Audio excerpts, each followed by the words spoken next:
প্লেয়াররা মাঠে নামতেছে। না না না, এরা তো প্লেয়ার না, এরা কারা? এরা তো একদম পাগল, এরা মাঠে ঢুকতেছে কেন? তো আবার Bangladesh team boycott boycott slogan দিতে দিতে রিপোর্টার ভাই আপনাদের দেখেন তো ঘটনাটা কি?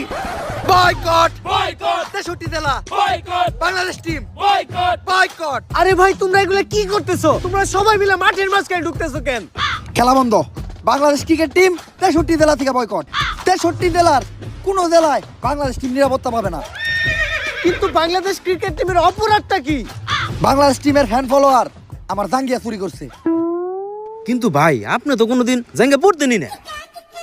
আরে বেডা, কিছু একটা কই এত দোষের তলে ফেলানো লাগবো। আগামী 24 ঘন্টার ভিতর যদি বাংলাদেশ টিম আমার জাঙ্গিয়া খুঁজে বাই করে না দেয় তাহলে বাংলাদেশ টিম বয়কট। কারণ যেখানে সেখানে দেয়া বাংলাদেশ টিমের ফ্যান ফলোয়াররা জাঙ্গিয়া চুরি করে বেড়াইবো, এইটা ড্যান্ডি হেলালের ফ্যান ফলোয়াররা কখনোই মাইনা নিব না।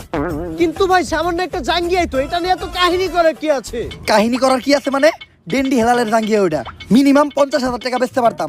এই যে শার্টটা চাইলে 1 লাখ টাকা বেচতে পারবো। কোনো একদিন দেখবেন নিচের চুল একটা ধরে টান দিয়ে সিরা বেচলাম 5 লাখ টাকা রেকর্ড করবো, রেকর্ড। কিন্তু ভাই একটা জিনিস বুঝলাম না, আপনার এই মূল্যহীন জিনিসগুলো কিনে কোন ব্যাক কলেরা? এই যে আমার লোকে যে ব্যাক কলের আছে এরাই, এগুলার এক কথায় তুমি আমার সন্তানও বলতে পারো। কারণ এরা আমার কথায় উঠতে গেলে উঠে, বইতে গেলে বহে, চুষতে গেলে চুষে। চুষে মানে? আরে পা চুষে পা। আর তুমি যেটা ভাবছো ওইটাও।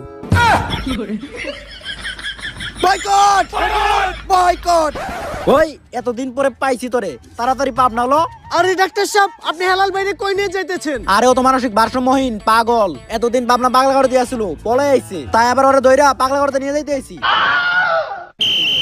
ওই ওরে পাগলা গারোতে পরে নিবি, আগে ওর আম গাছে তুইলা দে। ওর নামে ওয়ারেন্ট আছে, ওরে আমরা অ্যারেস্ট করব। কিন্তু স্যার হেলাল ভাইয়ের অপরাধটা কি? ও তো মাদকখোর, ও হাফ টাইম খায় ক্যান্ডি আর ফুল টাইম খায় ড্যান্ডি। ও তাই তো কই, হেলাল ভাই উল্টা পাল্টা কথা কই কেন? যান ওই ধরে নিয়ে যান।